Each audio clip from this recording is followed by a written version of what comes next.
Hi, everybody. What a great snowy day that we had yesterday, or actually started on Friday. And a lot of people were out yesterday. In fact, my friend and roommate and I walked with his friend to Volunteer Park, and there were so many people there. And they were sledding down all the hills. It was hilarious. And I posted a picture of someone sliding down.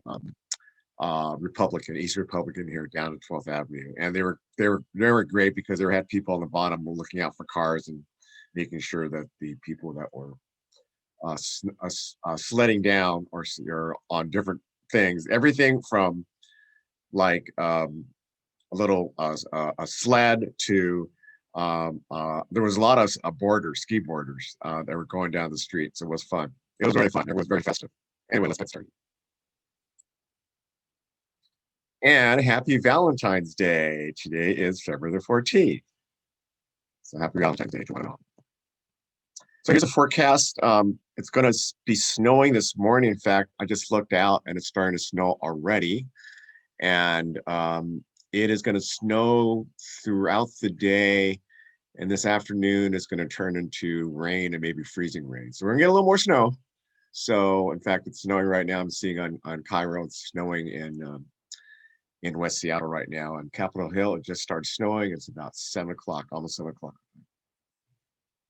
So we had a lot of snow totals. I would say about 12 to 13 inches here on Capitol Hill.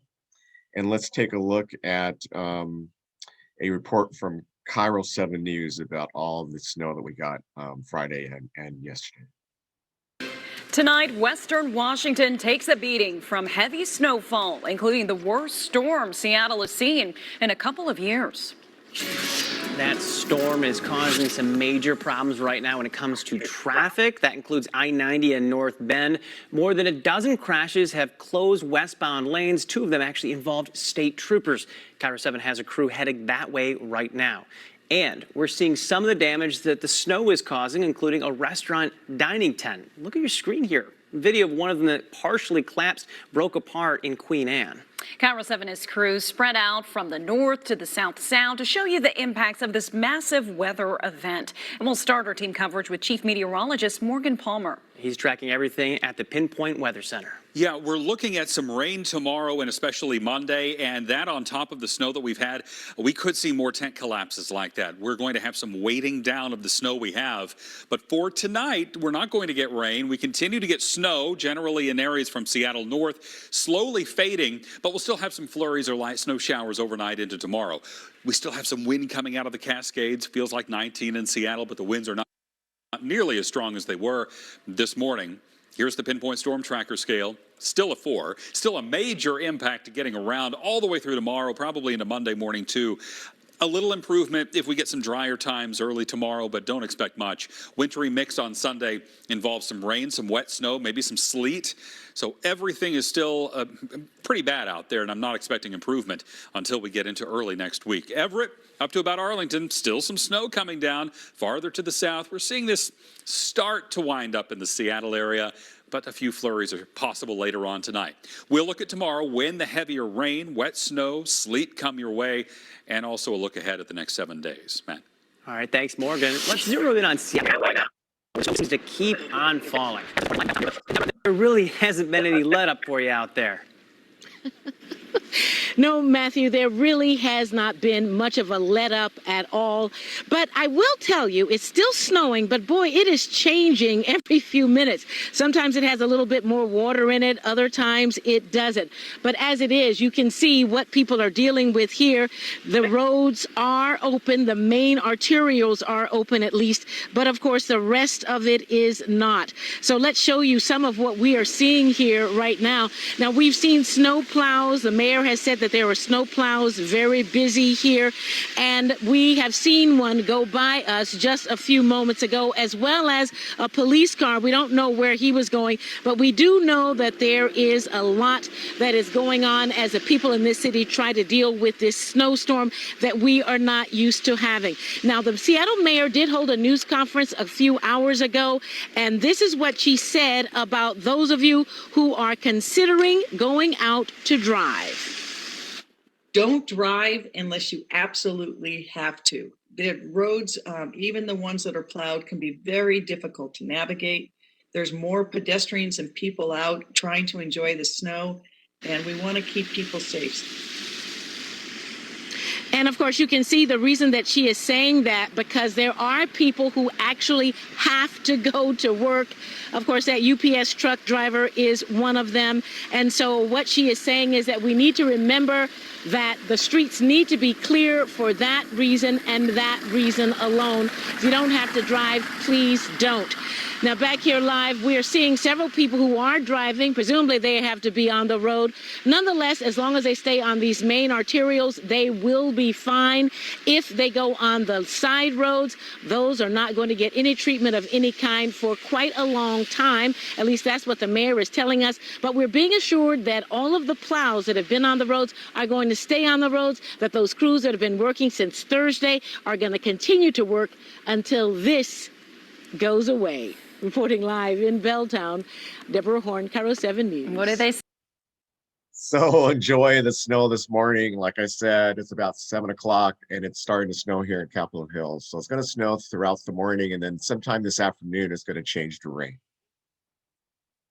And I love Nancy Pelosi. After what Mitch McConnell said in his speech, basically criticizing Trump for what he did, and then he voted not guilty, and basically Nancy Pelosi called BS on Mitch McConnell. You'll love this. When I see all of them, it reminds me that when we recruit candidates to run for office, or we see them self-recruiting, we always say, and they'll say, well, I could be the president of my university, or I could be the head of my hospital department, or this or that. And so I have to think about whether I run for Congress. We always say, we don't want anybody without options. That's why we're looking to you to run, because you have options. That shouldn't be a reason for you not to run. But what we saw in that Senate today was a cowardly group of Republicans who apparently have no options because they were afraid to defend their job, respect the institution in which they served. Imagine that it would be vandalized in so many bad ways that I won't even go into here, and that they would not respect their institute. That the president of the Senate, Mike Pence, hang Mike Pence, was the chant, and they just dismissed that. Why? Because maybe they can't get another job. What is so important about any one of us? What is so important about the political survival of any one of us that is more important than our Constitution that we take an oath to protect and defend? But why I came over was because I listened to Mitch McConnell.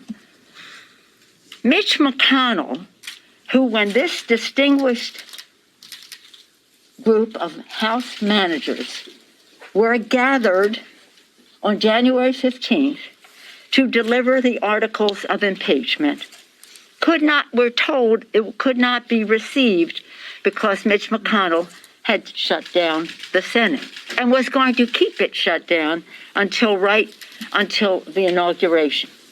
So for him to get up there and make this indictment against the president and then say, but I can't vote for it because it's after the fact that he established that it could not be delivered before the inauguration. Now, when you think about January 6th, between January 6th and January 20th, you're only talking about just under 2 weeks, a day under 2 weeks.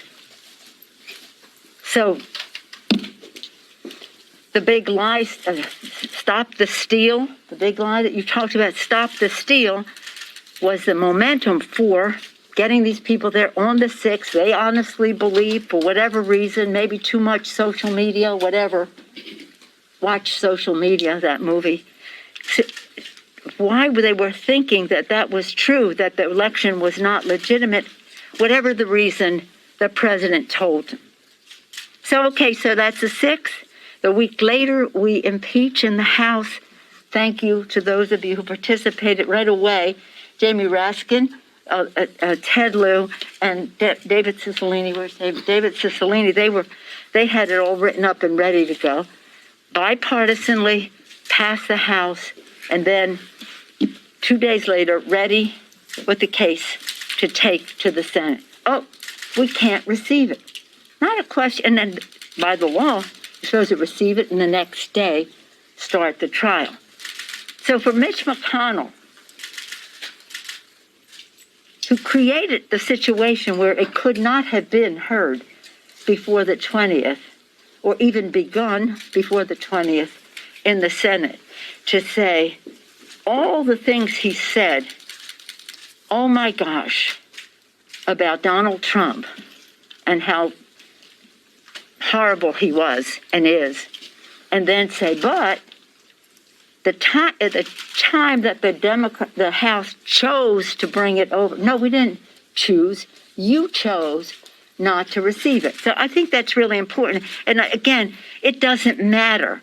As Jamie and others have told us, you can have the case after the person is out of office. So it's an elementary discussion.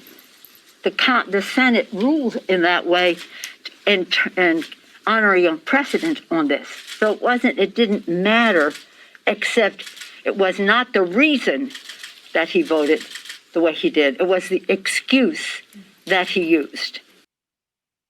So Trump, unfortunately, was acquitted. They did get some Republicans to vote. So it was 57 senators to convict and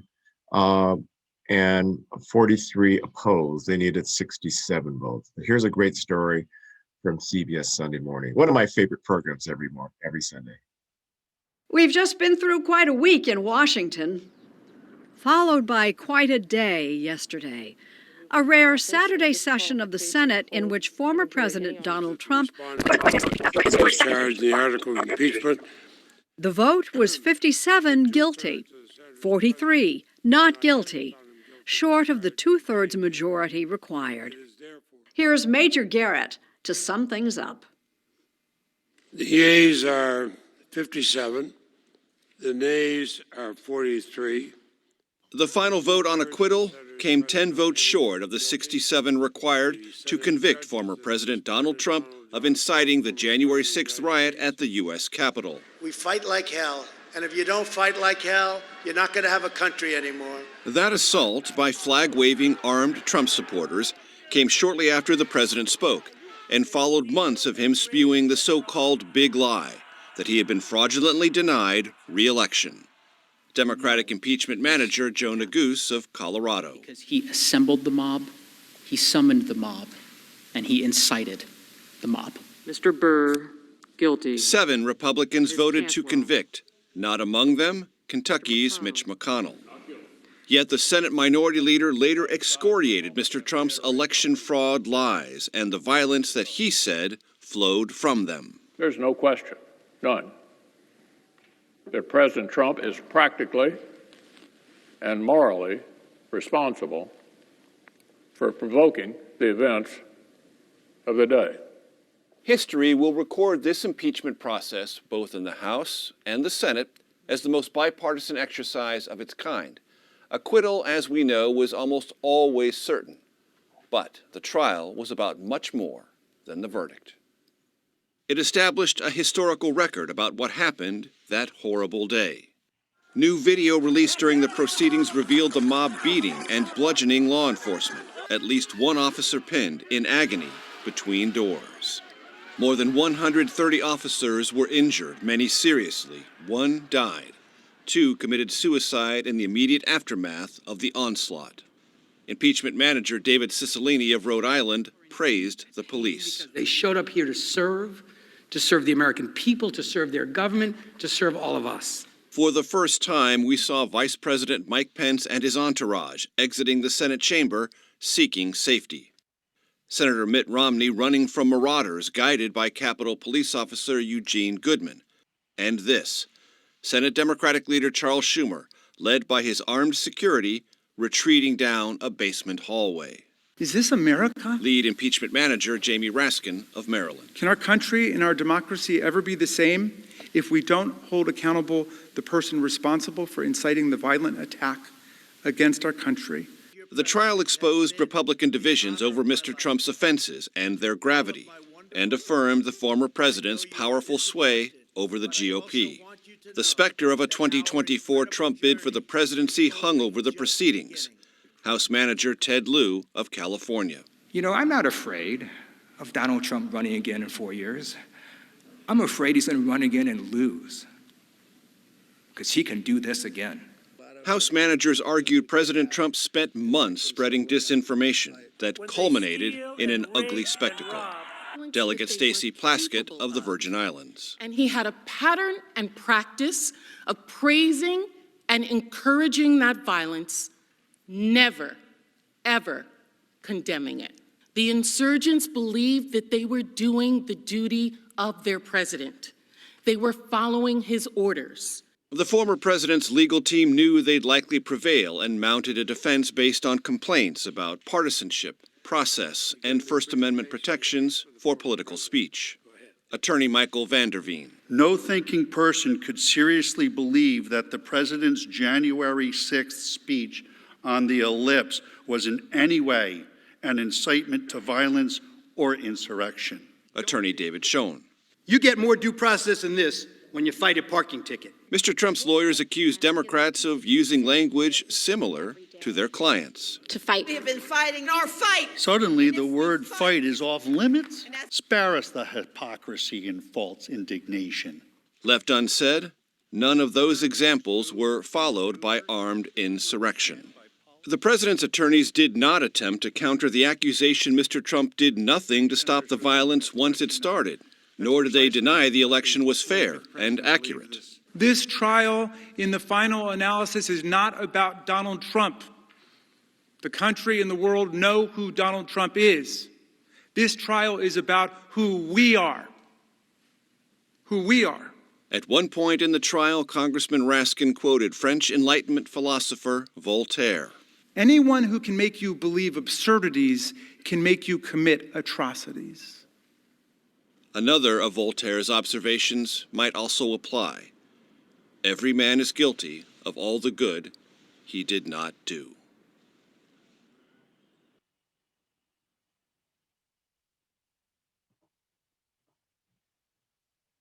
It's unfortunate. I hope the House and the Senate will pass a resolution based on the 14th Amendment to ban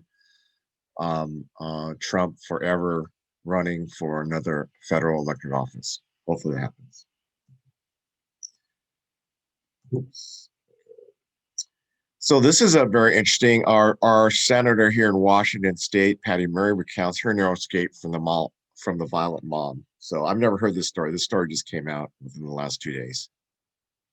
As we've been reporting, the trial has revealed a number of new chilling details about the January 6th attack on the Capitol.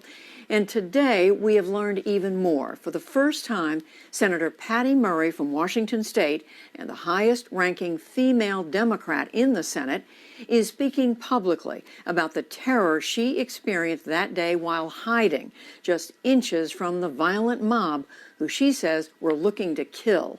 She and I spoke this morning before the defense team presented their case. Senator, I know this is very personal for you because you were close to where the rioters ended up being in the Capitol. Take us back to that day and tell us what happened.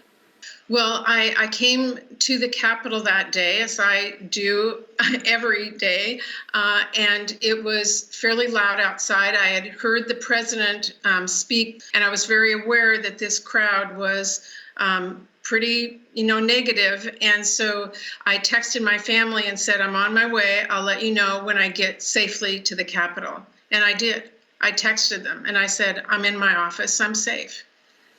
That turned out to not be true. I was there because I was going to be one of the first speakers on one of the first challenges, and I was preparing myself in an office very close to the Senate floor when all of a sudden I could see out the window the people who were protesting were no longer protesting. They were breaking through. They were angry. They were yelling. They were loud. And I still felt, well, I'm in the Capitol. I'm safe, because that's what we feel. And it wasn't long before I heard explosions. I heard yelling. And all of a sudden they were in the hallway outside my door. I was inches away, along with my husband, who was with me at the time.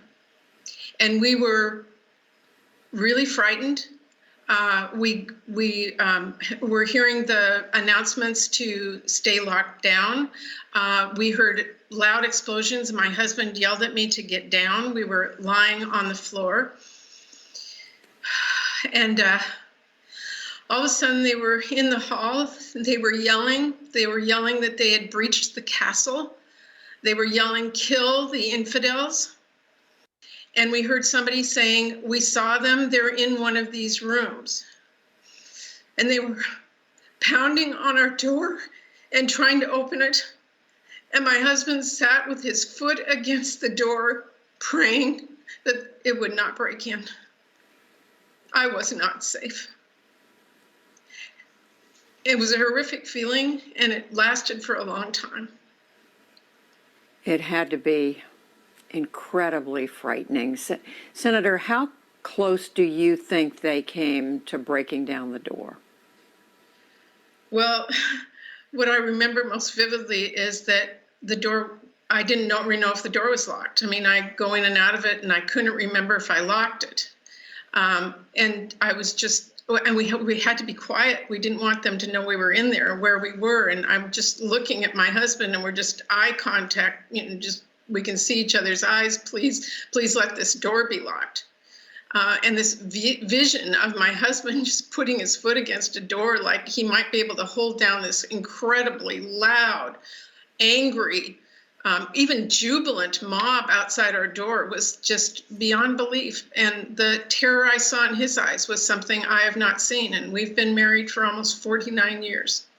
Do you remember any of the things that they were saying or yelling when they were outside your office?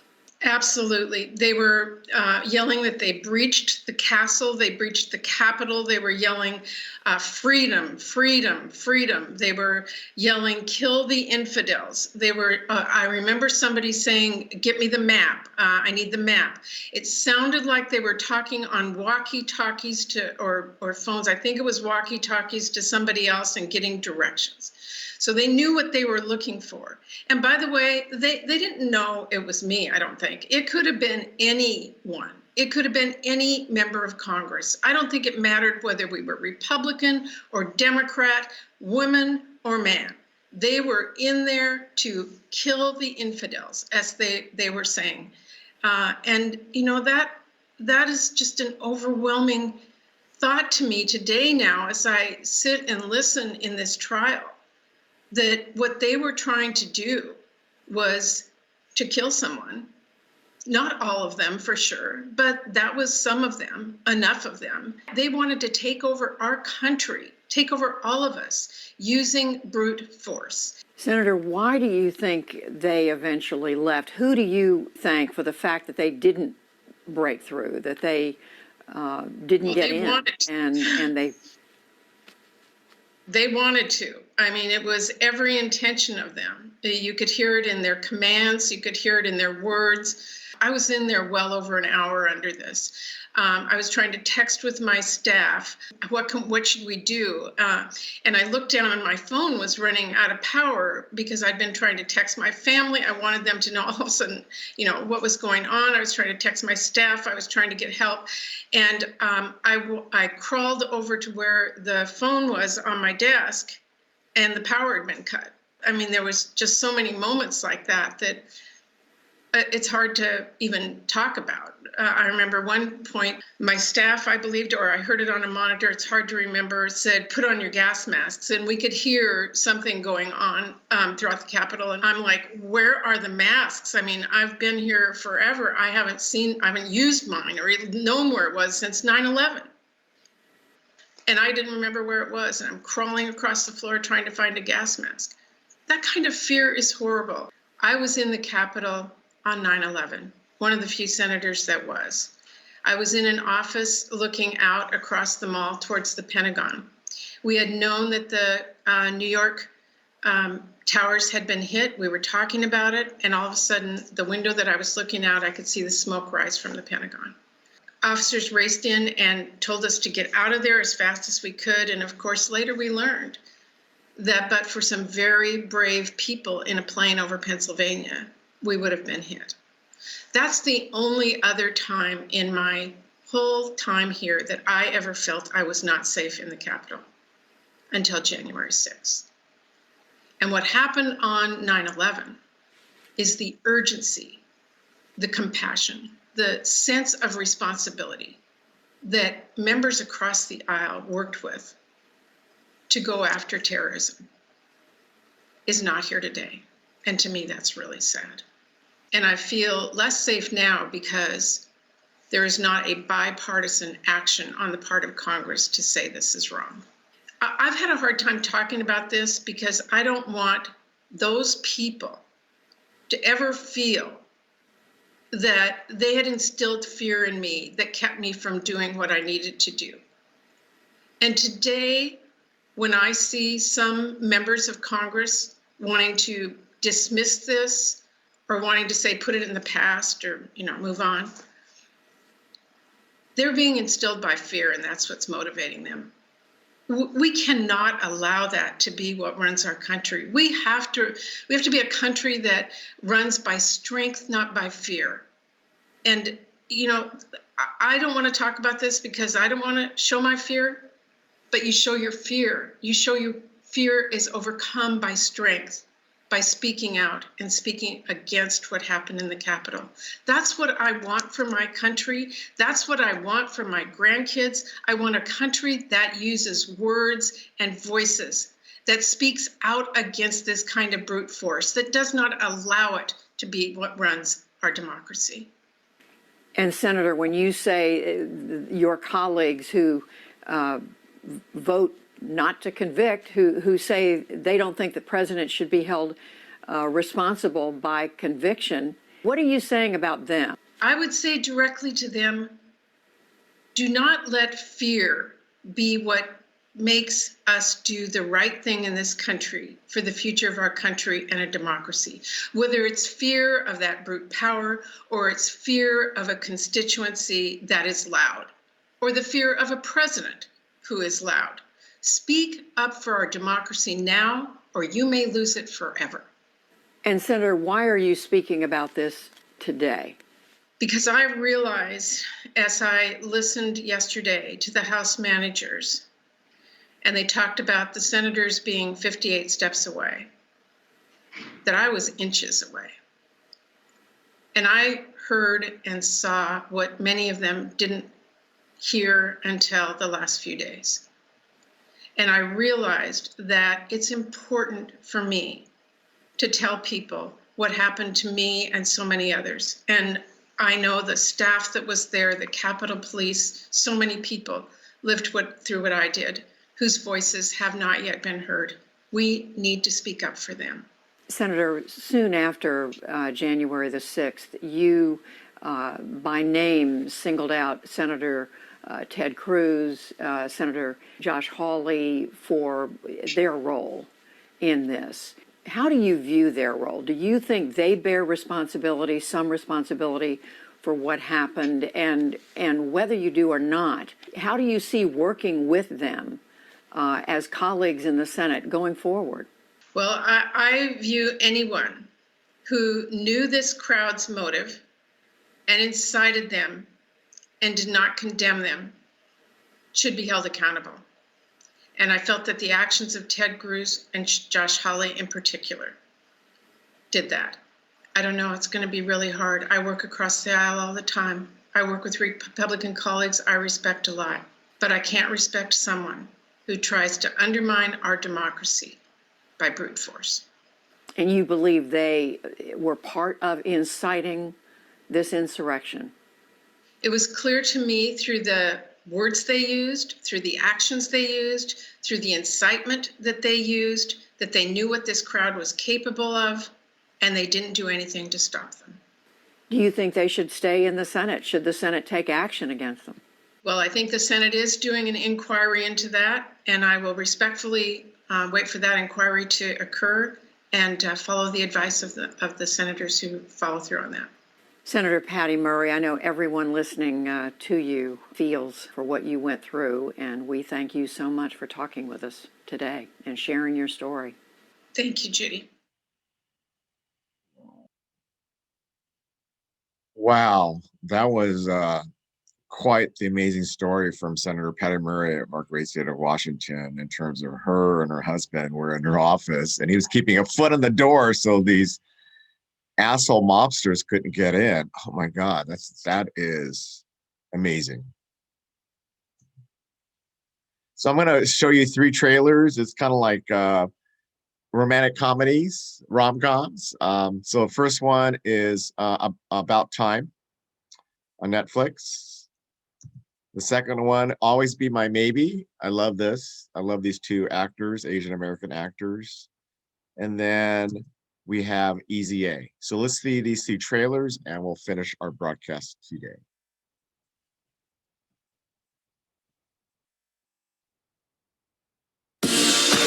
My name is Tim, and this is the year that would change my life forever. Happy New Year!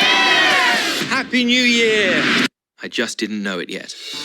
Tim, my dear son, this is going to sound strange, but there's this family secret that the men in the family can travel in time.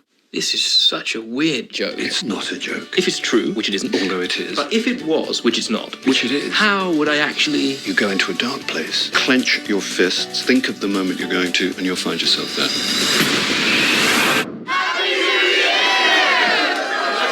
It's going to be a complicated year. It's going to be a complicated life. For me, it was always going to be all about love. I'm Tim. I'm Mary. It's my mother's name. I remind you of your mother? Obviously, I should have thought this through more. Could you give me 1 second? I'm Tim. I'm Mary. I love your eyes. Do you? I love the rest of your face too. Haven't even looked further down, but I'm sure it's all fantastic. I'm sure it'll be better next time. Well done. Some people make a real mess of it the first time. Amateurs. Some days you want to relive forever. Will you marry me? I think I'll go for yes. Some days you only want to live once. I am so uninterested in a life without your father. It never occurred to me that I might lose you. I never said you could fix everything. Not without consequences. It's so good to see you. We've never met before. Oh no. What do I do? You have to use it to make your life the way you want it to be.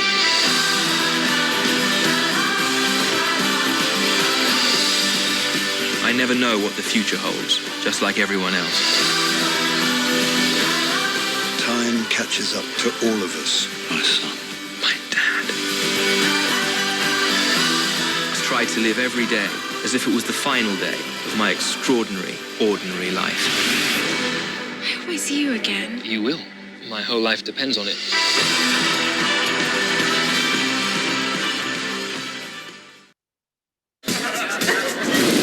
You're gonna be late. All right, I look good? Yes. Water?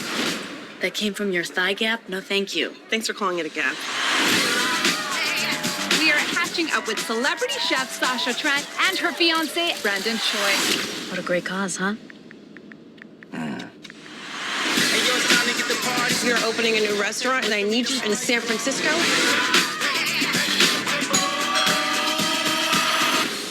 Hey! Hi, Marcus. Yeah, hi, Sasha. Hi. Hello. Hi. Long time.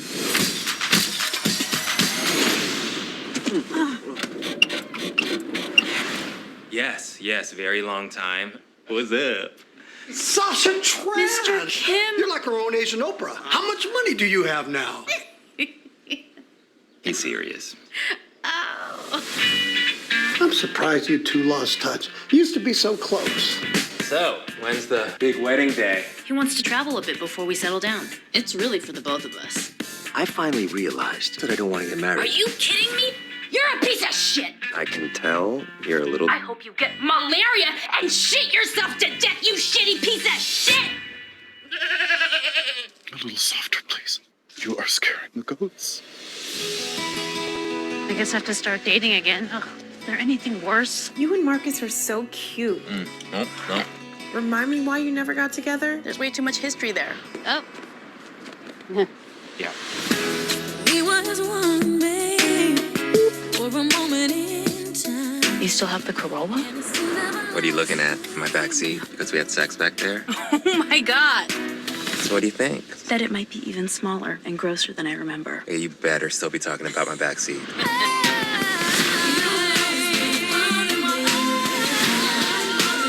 You don't want to wonder what if. Tell her how you feel, son. I have some news. So do I. It's big. Mine's big too. Okay, look, Okay, I want to go first. I met someone. wow, that's so great. We had the most insane, freaky ass sex. I can't even talk about it, otherwise Yeah, I let's might stop talking about it. Oh, there he is.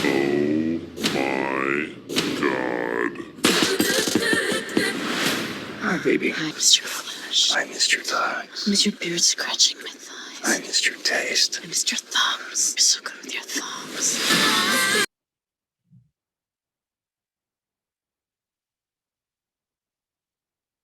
Let me just begin by saying that there are two sides to every story, and this is my side, the right one.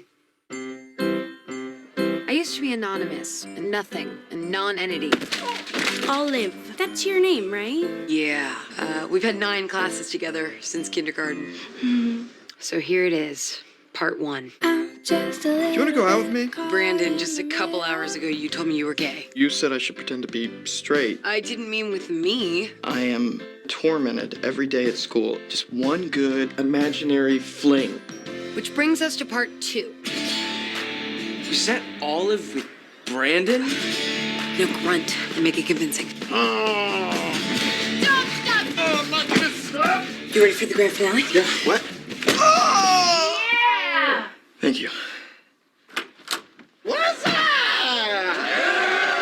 I always thought that pretending to lose my virginity would be a little more special. Judy Blume should have prepared me for that. Brandon told me what you did for him. No, he told me the truth. I was just hoping that maybe you could do the same for me. So whether I liked it or not, I was open for business. 20% off to Bath & Body Works. Is that how much our imaginary trust meant to you? I fake rocked your world. We need to pray for her, but we also need to get her the hell out of here. Amen. On Monday, things took a turn for the scandalous. Screw all these people, Olive. Ironically, we were studying the Scarlet Letter. This girl named Hester Prynne has an affair with the minister, is besmirched, and made to wear a red A for adulterer. Perhaps you should embroider a red A on your wardrobe. I'm not proud of this. I wanna hold them like they do in Texas, please. No judgment, but you kind of look like a stripper. Mom? A high-end stripper for governors or athletes. Is she the one everyone's talking about? Yes. I know exactly what you're doing. If I promise not to tell anyone, could I kiss you right now?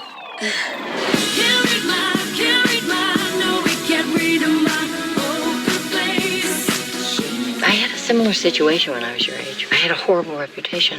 Why? Because I slept with a whole bunch of people, mostly guys. Mom! There's a higher power that will judge you for your indecency. Tom Cruise.